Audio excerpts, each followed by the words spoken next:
بسم اللہ الرحمن الرحیم۔ السلام علیکم۔ ہادیہ ناول میں ویلکم ٹو مائی چینل۔ تم سے بڑا دھوکے باز، گھمنڈی، خود پرست انسان اس پوری دنیا میں کوئی نہیں ہو سکتا۔ تم نے مجھے دھوکا دیا ہے۔ میں پوری دنیا کو بتاؤں گی تمہاری زندگی میں کوئی اور لڑکی تھی اور تم مجھ سے جھوٹ بولتے رہے۔ تمہیں چھوڑ کر جانے پر پوری دنیا کے سامنے میں بری بن رہی ہوں، مگر اصل سچ تو یہ ہے کہ ساول خان افریدی بہت بڑا گیم پلانر ہے۔ فائقہ غصے سے پاگل ہوتی جو منہ میں آ رہا تھا بولے جا رہی تھی، مگر میرال کو یہ ساول کی آواز سنائی نہیں دی تھی۔ پہلے مجھے تھوڑا بہت گلٹ تھا، مگر اب مجھے بہت اچھا لگ رہا ہے کہ میں تمہاری انفارمیشن چرا کر تمہاری کمپنی کو نقصان پہنچایا۔ تم اسی قابل ہو۔ ساول خان افریدی، تمہارا غرور ٹوٹنا بہت ضروری تھا جو کہ میں نے توڑ دیا ہے۔ تم تو ویسے بھی لڑکیوں کو اتنی اہمیت نہیں دیتے تھے، اب تمہیں احساس ہوگا کہ لڑکیاں کیا کچھ کر سکتی ہیں۔ تمہاری بہتری اسی میں ہوگی کہ اپنی دیوالیہ ہوئی کمپنی مجھے بیچ دو اور جا کر کسی اور ملک میں اپنا گھر بسا لو، اس لڑکی کے ساتھ جسے باہوں میں اٹھائے پھر رہے ہو۔ ویسے بھی اب یہاں کے لوگ تمہارے ساتھ نہ تو کوئی بزنس ڈیل کریں گے، نہ ہی تمہاری کمپنی کو کسی کیٹیگری میں شامل کیا جائے گا۔ فائقہ کے انداز میں یہ ساول کے لیے نفرت نہیں بلکہ شدید غصہ تھا، مگر محبت کہیں نہیں تھی۔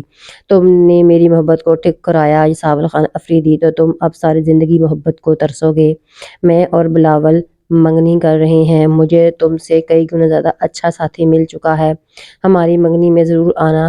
فائقہ منگنی کا انویٹیشن کارڈ ٹیبل پر پھینکتی وہاں سے جانے کے لیے پلٹی تھی۔ اس سے زیادہ غصہ اس بات پر آ رہا تھا یہ ساول اس کی ساری باتیں سننے کے باوجود بھی کچھ نہیں بولا۔ ایک بار اگر وہ اپنے کسی عمل کی وضاحت کر دیتا تو فائقہ نے وہیں بچ جانا تھا۔ آج تک ان دونوں میں جب بھی لڑائی ہوئی تھی تو ہمیشہ فائقہ نے ہی منایا تھا۔ یہ ساول خان افریدی کو منانا نہیں آتا تھا، آج تک کسی کو بھی نہیں منایا تھا۔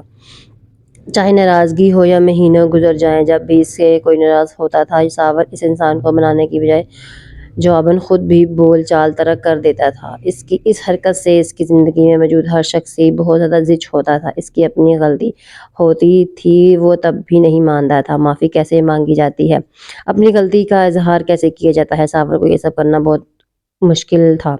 ایک منٹ رک جاؤ فائقہ، تم نے اب تک جو بھی بکواس کی یہاں پر، میں نے اس پر کوئی جواب اس لیے نہیں دیا کیونکہ میرے نزدیک تمہاری اور تمہاری اس فضول ناراضگی کی کوئی اہمیت نہیں رہی۔ تم نے میری کمپنی کو جتنا بھی نقصان پہنچانا تھا پہنچا لیا، اسے میں نے اس لیے معاف کر دیا کیونکہ کبھی نہ کبھی ہم دو اچھے دوست تھے، مگر اب مجھے تم پر حیرت ہو رہی ہے کہ میں نے تم جیسی دوست کیسے بنا لی، اور اوپر سے تم سے محبت کا دھوکے دار ہونے کے ساتھ ساتھ تمہیں اپنی زندگی میں بھی شامل کرنا چاہا۔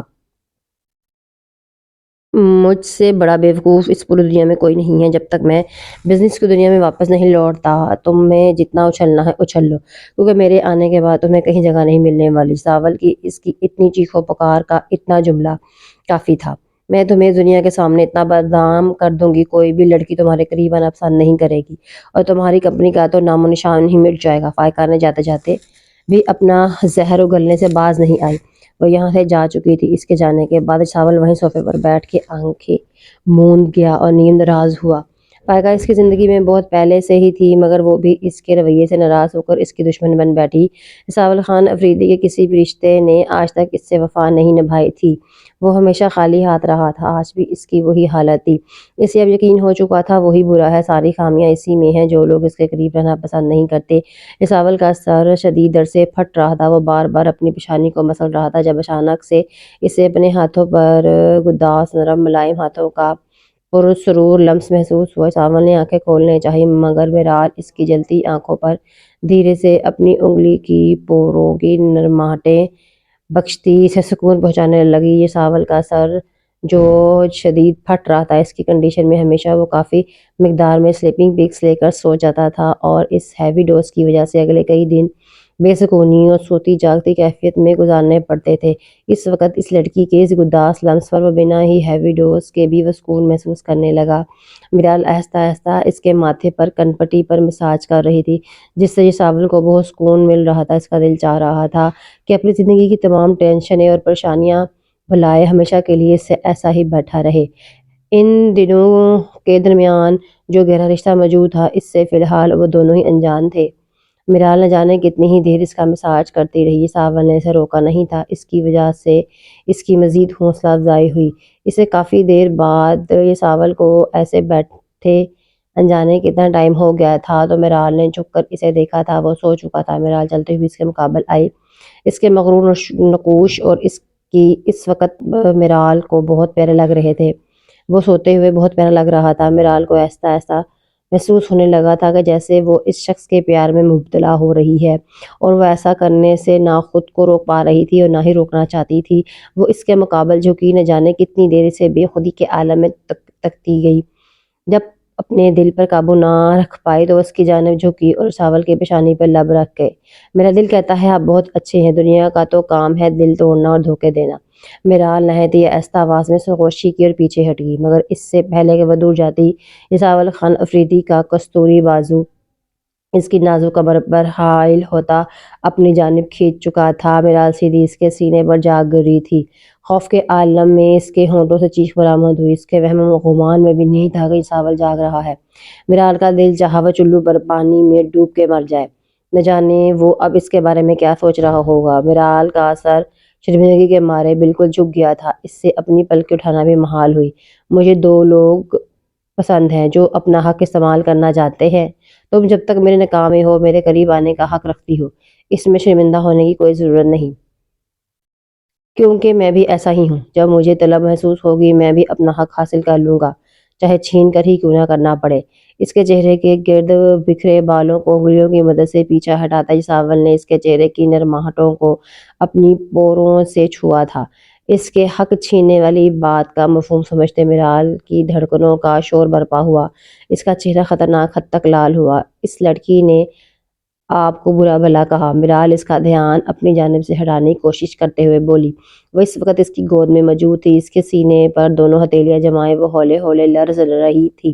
اس کے نازک وجود کی یہ لرزش ساول خان افریدی کے جذبات میں طغیانی برپا کر رہی تھی۔ میرال نے ایک بار بھی اس سے دور ہونے کی یا اس کے ساتھ سے نکلنے کی کوشش نہیں کی۔ اس نے جو بھی بولا ٹھیک بولا، میں اسی قسم کا انسان ہوں، میرے ساتھ زیادہ ٹائم کوئی نہیں رہ سکتا۔ تم جو کرنے کی کوشش کر رہی ہو اسے یہیں پہ ترک کر دو۔ میرے ساتھ دل لگا کر دل کی بربادی کے سوا کچھ نہیں ملے گا، اس لیے جتنی جلدی ہو سکے یہاں سے چلی جاؤ، تمہارے لیے بہت اچھا ہوگا۔ ساول کی بات پر میرال نے جھکے سے سر اٹھا کر اس کی جانب دیکھا۔ یہ شخص جتنا انجان ظاہر کرتا ہے خود کو اتنا تھا نہیں۔ وہ اس کے بن کہے ہی اس کے دل کی بات جانتا تھا۔ گھبراہٹ کے عالم میں میرال کے ماتھے پر پسینے کی ننھی ننھی بوندیں نمودار ہوئیں۔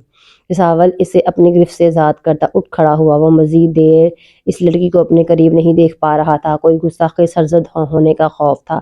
مگر میں نہیں جانا چاہتی آپ کی دنیا سے دور، میرال نے صاف گوئی سے جواب دیا تھا۔ اس کو وہاں سے جاتا دیکھ۔ میرال اس کے مقابل آن کھڑی ہوئی۔ کیوں؟ میں تمہیں اپنے ساتھ نہیں رکھنا چاہتا۔ ساول نے سینے پر بند باندھے ہوئے کڑے تیوروں سے گھورا تھا۔ انسان کو اتنا صاف گو نہیں ہونا چاہیے۔ میرال کو اس کی اس بات سے تکلیف پہنچی۔ میں ایسا ہی ہوں، ساول خان افریدی نے بنا کسی لحاظ کے جواب دیا۔ میں بھی یہاں سے نہیں جانا چاہتی۔ آپ مجھے زبردستی اپنے گھر سے نہیں نکال سکتے۔ آپ اتنے برے انسان نہیں ہیں، میرال نے ضدی لہجے میں کہا۔ میں تمہاری سوچ سے کہیں زیادہ برا ہوں۔ ابھی کھڑے کھڑے تمہیں اپنے گھر سے نکال سکتا ہوں۔ مجھے اب کوئی بھی نہیں چاہیے اپنی زندگی میں۔ کل کا دن ہے تمہارے پاس میرے گھر سے چلی جانا، ورنہ میں خود اپنے ہاتھ سے پکڑ کر نکالوں گا۔ ساول نے انگلی اٹھا کر اس کی سنجیدگی سے وار کیا۔ یہ لڑکی اس کا دماغ خراب کر رہی تھی۔ میں کہیں نہیں جاؤں گی، نکاح کر کے لائے ہیں آپ مجھے یہاں، اگر ساتھ نہیں رکھنا تھا تو نکاح بھی نہ کرتے۔ میرال عالم اپنے اصل روپ میں آتی چند لمحوں کے لیے ساول خان افریدی کی بولتی بھی بند کر گئی تھی۔ تم حد سے بڑھ رہی ہو۔ میں تمہیں ابھی کھڑے کھڑے اس گھر سے نکال سکتا ہوں۔ میں اتنا اچھا انسان بالکل بھی نہیں ہوں۔ ساول نے انگلی اٹھا کے وارن کیا۔ ساول شدید غصے میں آ چکا تھا، مگر اس کے انداز میں فائقہ سے بات کرنے جیسی ناگواری نہ تھی اور نہ ہی اس کے سر میں کوئی درد جاگا تھا۔ مگر پھر بھی یہ لڑکی اس سے اس طرح بولتی بالکل برداشت نہیں ہو رہی تھی۔ یہ ساول اس کی کلائی تھامے باہر کی جانب بڑھا۔ باہر بہت ٹھنڈ تھی، ہلکی ہلکی بوندا باندی سٹارٹ ہو چکی تھی۔ باہر آتے ہی میرال کو سرد ہواؤں سے اپنا پورا وجود سن ہوتا محسوس ہوا۔ اس نے بے یقینی کے عالم میں اس ظالم انسان کو دیکھا۔ آپ مجھے گھر سے نکال رہے ہیں؟ آپ اتنے ظالم نہیں ہو سکتے۔ میرال نے اپنے مقابل کھڑے ساول کو دیکھا، جو اسے وہاں چھوڑ کر واپس نہیں پلٹ پایا تھا۔ میرال جانتی تھی وہ اتنا سنگ دل اور ظالم انسان نہیں تھا۔ میں اس سے بھی کہیں زیادہ ظالم اور برا ہوں۔ میرال عالم میں نے تم سے نکاح کیا، بہت بھاری رقم کے عوض خریدا ہے تمہیں، صرف اور صرف تمہاری عزت بچانے کی خاطر۔ تم جانتی ہو میری اس میں کوئی دلی رضامندی شامل نہیں، پھر بھی تم کیوں میرے ساتھ رہ کر اپنی زندگی برباد کرنا چاہتی ہو؟ اپنے اصل کی جانب لوٹ جاؤ، یہاں تمہیں کچھ نہیں ملنے والا سوائے تکلیفوں اور اذیت کے۔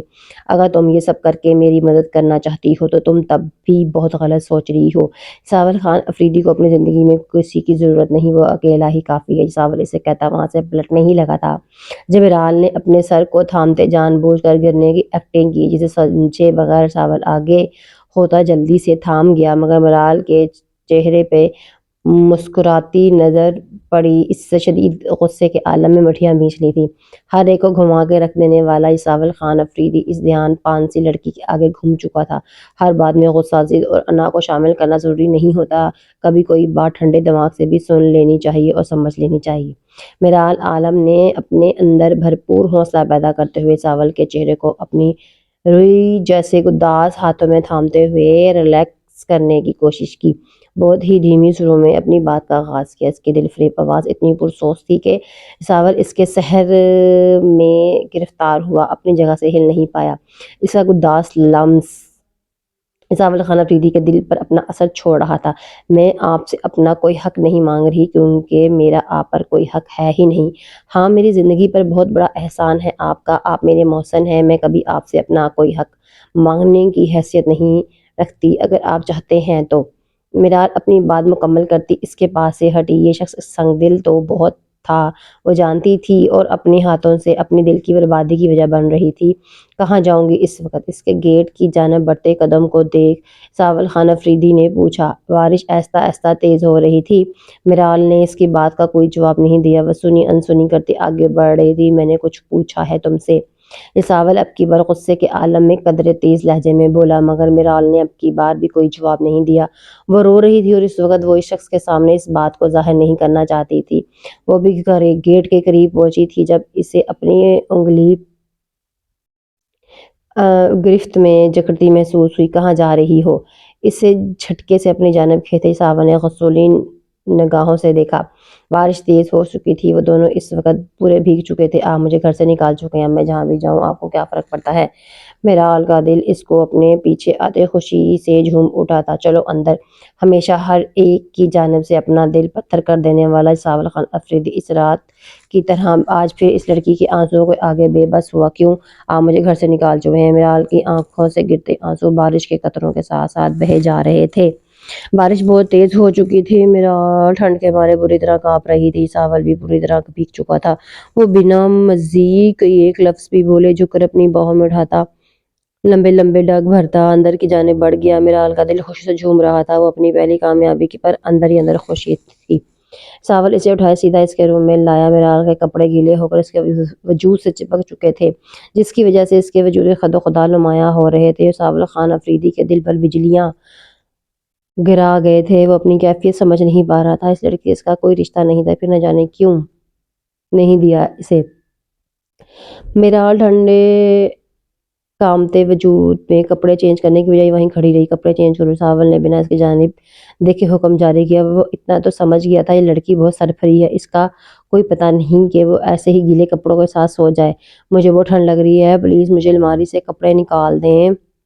میرال سے رخ موڑے کھڑا دیکھ مسکرائی۔ وہ اسے اگنور کرنے کی کوشش کر رہا تھا مگر کر نہیں پا رہا تھا۔ میں فاخرہ کو بھیجتا ہوں۔ ساول خان افریدی کسی کے کام کرے یہ اس کی شان کو بھلا کیسے گوارا تھا۔ وہ وہاں سے جانا چاہتا تھا مگر وہ لڑکی اس کی جانب سے لاپرواہی نہیں برت رہا تھا۔ فاخرہ کے بیٹے کی طبیعت خراب تھی تو میں نے اسے چھٹی دے دی۔ میرال کے ٹھنڈ سے کانپتی آواز نے باہر جاتے ساول کے قدم وہیں روک دیے تھے۔ تم نے کس سے پوچھ کر چھٹی دی؟ یہ لڑکی اس کی اجازت کے بغیر اس کے ملازمین پر بھی اپنا حکم چلانے لگی تھی۔ ساول نے غصے سے جانب پلٹا، جو ابھی ابھی کرسی پر ویسے ہی سکڑی بیٹھی تھی۔ اس کے غصے پر تاثرات دیکھ کر وہ لمحے بھر کو گڑبڑا گئی۔ مجھے وہ ٹھنڈ لگ رہی ہے، پلیز آپ اپنا یہ غصہ میرے چینج کرنے کے بعد کر لیجیے گا۔ میرال کو اسے رچ ہونا بہت مزہ دے رہا تھا۔ ساول نے اس کی معصومیت اور لجاجیت بھرے انداز کے کہنے پر فوراً اس کے دلکش وجود سے اپنی نگاہیں چرائی تھیں۔ وہ الماری کی جانب بڑھ گیا تھا، شاید زندگی میں پہلی بار کسی کے لیے یوں کام کر رہا تھا۔ الماری میں سامنے آیا، پہلا ڈریس اٹھاتے ہی وہ واپس پلٹا۔ میں رات کو یہ ہیوی ڈریسز پہن کر سوؤں گی، میرال نے فرنٹ سے موتیوں سے بھری شرٹ کو دیکھ کر معصومیت بھرے انداز میں کہا۔ تم؟ جساول وہ ڈریس وہیں پھینک کے صوفے پر پھینکتا آگے بڑھتا، میرال کو اپنی باہوں میں اٹھا چکا تھا۔ میرال کا دل اچھل کے حلق میں آ گیا۔ جساول اسے اٹھائے سیدھا الماری کی جانب لے گیا۔ نکالو اپنا ڈریس۔ جساول کے کہنے پر میرال نے اپنا لرزتا ہاتھ آگے کرتے ایک جانب کھڑا بالکل سادہ سی بلیک ڈریس نکالی۔ جساول کے اتنے قریب ہونے پر اس کے دل کی دھڑکنیں عجیب لیب پر دھڑکیں۔ وہ دونوں اس وقت بارش میں بھیگے ہوئے تھے، مگر جساول کو صرف اس کی فکر تھی۔ میرال کے لیے احساس بہت خوبصورت تھا۔ جساول اسے ویسے اٹھائے واش روم کے سامنے لاتا نیچے اتار گیا تھا۔ میرال کی لرزتی نگاہوں کا رقص جساول خان افریدی کی توجہ پر جانب کھینچ رہا تھا۔ وہ اسے یکٹک دیکھ رہا تھا۔ جساول اسے اندر بھیج کر سے کہتا وہاں سے پلٹا۔ میرال وہیں کھڑی اسے روم سے باہر جاتا دیکھ رہی تھی۔ آپ سے اچھا انسان اس پوری دنیا میں کوئی نہیں ہو سکتا۔ آپ برے نہیں ہیں، یہ بات میں پوری دنیا کو سامنے ثابت کروں گی۔ اگر میرے رب نے ہم دونوں کی قسمت میں ایک ساتھ لکھا تو میں اس رشتے کو دل سے نبھاؤں گی۔ میرال کے ہونٹوں پر دل فریب مسکراہٹ تھی۔ اس کے ہر انداز سے جساول خان افریدی کے لیے فکر جھلک رہی تھی۔ اس لڑکی نے آج اسے اپنے آپ میں ایسا الجھایا تھا کہ وہ اپنی پریشانیاں ہی بھول گیا۔ سگریٹ سلگاتے ایک لمحے کے لیے بے اختیاری میں اس نے ارد گرد دیکھا تھا کہ کہیں یہ سگریٹ کا دھواں پھر سے اس لڑکی تک نہ پہنچ جائے، مگر اگلے ہی لمحے وہ اپنی حرکت پر مسکرایا اور کچھ سوچتے ہوئے اس نے ساما کا نمبر ڈائل کیا۔ ذہن نصیب، آج تو بڑے بڑے لوگوں نے کال کی، ہمیں بہت جلدی نہیں خیال آ گیا آپ کا کہ آپ کے کوئی ایک ادھر دوست ہے۔ کال اٹینڈ کرتے ہی ساما نے سلام دیے بغیر ہی اپنا موضوع پیش کیا۔ تم آج کل کچھ زیادہ ہی بکواس کرنے لگی ہو، جساول نے سگریٹ کے دھوئیں کو دیکھتے ہوئے کہا۔ ہاں، اب تمہارے پاس پیار باتیں کرنے والے جو آ چکی ہیں، میری باتیں بکواس ہی لگیں گی۔ اور ساما کی اگلی بات پہ جساول کے ہونٹوں پر پھر سے مسکراہٹ بکھر گئی۔ وہ اپنی اس کیفیت پر خود حیران ہوتا ہوا سرزنش کر گیا۔ ایسی کوئی بات نہیں، میں کل آفس آنے کے بارے میں سوچ رہا ہوں۔ جساول کی ایک بات پر دوسری جانب پانی کا گلاس ہونٹوں کو لگاتے اس کو اچھو لگا۔ تم سچ کہہ رہے ہو؟ میں نے تمہاری کمپنی پر فاتحہ پڑھ دی تھی۔ ساما حیرت کے مارے بولا۔ مینیجر کی پوسٹ کے لیے انٹرویوز رکھ لو، میں کل سے سب خود دیکھوں گا، تم اب کمپنی پر دھیان دو۔ جساول کی غیر موجودگی میں ساما اپنی کمپنی کے ساتھ ساتھ اس کی کمپنی پر بھی معاملات دیکھ رہا تھا، اس لیے جساول اسے جان بوجھ کر ایسا بولا۔ بہت ہی ناشکرے ہو تم۔ ساما نے مصنوعی خفگی کا اظہار کیا۔ وہ ایک دوسرے کے بھائی سے زیادہ بڑھ کر تھے، ایک دوسرے کی خاطر جان بھی دینے کو تیار۔ جساول کا مینیجر فائقہ کے ساتھ ملا ہوا تھا، اس سے جساول کی ساری انفارمیشن فائقہ تک پہنچ رہی تھی، جس نے کو جساول نے نکال دیا تھا۔ اب اسے اس بورڈ پر بہت محنتی اور ایماندار انسان کی ضرورت تھی، جس کے لیے کل جاتے ہی اس نے انٹرویو رکھنے تھے۔ کل اس کے جاتے ہی سب کمپنیاں میں پھر کھلبلی مچ گئی۔ جساول خان افریدی کا واپس لوٹ آنا عام بات نہیں تھی۔ سب کمپنی جو اتنے سارے کانٹریکٹس بٹور کر بیٹھی تھی، جساول خان افریدی کے آنے سے سائن کیے گئے کانٹریکٹ چھیننے کی صلاحیت رکھتا تھا۔ اوئے ہوئے، اپنی فرینڈ حلیمہ سے رابطہ کرتی الماش ہاسپٹل جانے کی بجائے بلوچ حویلی آ گئی تھی۔ جب اس وقت رونقیں عروج پر تھیں، بلوچ حویلی کے سب سے بڑے لاڈلے چشم و چراغ کا نکاح تھا۔ سب خواتین فل بلوچی لباس میں تیار جشن منانے میں مصروف تھیں۔ عباد اس وقت گھر پہ نہیں تھا۔ الماش کو یہ بات حلیمہ سے پتہ چلی تھی۔ باقی سب کی طرح الماش نے بھی موقع کی مناسبت سے ریڈ کلر کا جوڑا پہنا تھا، اپنے کندھے پر رکھا ہوا تھا۔ کونوں میں چھوٹے چھوٹے ٹاپس اور اپنی جانب سے آج بہت زیادہ تیار ہوئی تھی۔ اسے چوڑیاں بھی پسند تھیں، جو اسے دونوں کلائیوں میں بھری ہوئی تھی، بلوچی سٹائل میں تھوڑا، اور ماتھے پر سیاہ ڈاٹس بھی بنا رکھے تھے۔ سب لوگ ناچ گانے میں مصروف تھے۔ حویلی کی خواتین تو اپنے مخصوص انداز میں ڈانس کر رہی تھی۔ ایک الماش ہی تھی جو اپنے خون ہوتے ہوئے دل کے ساتھ ایک کونے میں بیٹھی بھیگی سی مسکراہٹ سے ان سب کی دائمی خوشیوں کے لیے دعا مانگ رہی تھی۔ یہ سب لوگ عباد بلوچ کو عزیز تھے تو بھلا اسے کیسے نہ ہوتے۔ وہ بس یہی دعا کر رہی تھی، اگر اس شادی کی عباد بلوچ کی خوشی اور دلی جذبات شامل تھے تو یہ شادی ضرور ہونی چاہیے۔ محبت حاصل نہ کر پانا کتنا تکلیف دہ ہوتا ہے، اس سے بہتر اور کون جان سکتا ہے۔ وہ نہیں چاہتی تھی کہ اسے کوئی تکلیف ہو۔ عباد کی خالہ زاد، جس سے الماش کی تھوڑی بہت دوستی تھی، وہ اس کے قریب آئی۔ الماش کو بہت اچھا ڈانس آتا تھا۔ حلیمہ نے الماش کے گھورنے کے باوجود بھی خاموشی اختیار نہیں کی تھی۔ جو بات سنتے ہی وہاں موجود ساری خواتین الماش کا ڈانس دیکھنے پر بازید ہوئی۔ ارے الماش، سب بچیاں خوشی منا رہی ہیں، تم بھی آ جاؤ۔ عباد بلوچ کی والدہ نے سب کے ساتھ اصرار کیا، جس کے بعد الماش انکار نہیں کر پائی تھی۔ اس کے لیے اسپیشل بلوچی سانگ لگایا گیا۔ وہ چہرے پر دل فریب سی مسکراہٹ سجائے ڈانس کر رہی تھی۔ اس کے سر سے دوپٹہ کھسک کر نیچے گرا۔ وہ آس پاس ساری خواتین ہی تھیں تو اسے دوپٹہ گرنے کا نوٹس ہی نہیں لیا۔ وہ اس وقت سرخ لباس میں بہت حسین لگ رہی تھی۔ اس کے آگے کی پھولوں سے گندی بالوں کی چوٹیاں اس کے ہلکے ہلکے رقص پر بار بار اس کے گانوں سے ٹچ ہو رہی تھی۔ جب اسی لمحے بعد بلوچ وہاں داخل ہوا اور سب الماش کے رقص میں اس قدر مفروط تھے کہ عباد کے آنے کا پتہ ہی نہ چلا۔